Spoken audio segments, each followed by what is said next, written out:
Community art project in Fayetteville with a focus on improving the criminal justice system for juveniles. The event put on by the Arkansas Justice Reform Group is drawing attention to fines and fees that impact families. 5 News reporter Kayla Davis has the story. According to the Arkansas Justice Reform Coalition, fines and fees for parental guardians of children in juvenile court can be upwards of $1,000 per case. These fines cover court costs like the cost of counsel, probation and supervision, and treatment services. According to the Arkansas Advocates for Children, these fines and fees can be especially burdensome to low-income families. And the coalition says some end up owing well into their adulthood. Those fines and fees eventually can really rip families apart.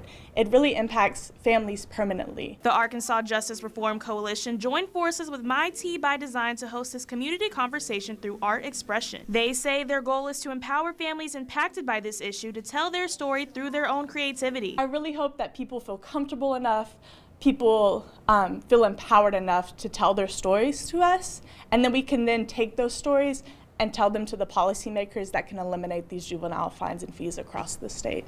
My Tea by Design is a therapeutic art studio centered around improving mental well-being through art. And the studio was successful in seeing some of the participants' work come to life. Jonathan Nunez, an organizer of the coalition and former juvenile in the system, found a way to express himself through his painting while also making an impact on others. It's a Japanese term called kintsugi, and it's a process of taking a broken piece of pottery, like a bowl or a vase, and putting it back together with molten gold. And to me, it represents the fact that even as broken people, it doesn't mean that we should just be thrown away.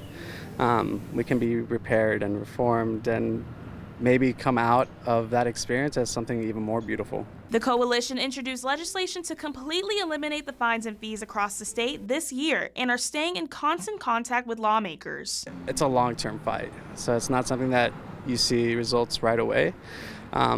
And we're in it for the long haul. It's not something that's going to change overnight. In Fayetteville, covering news where you live, Kayla Davis, 5 News.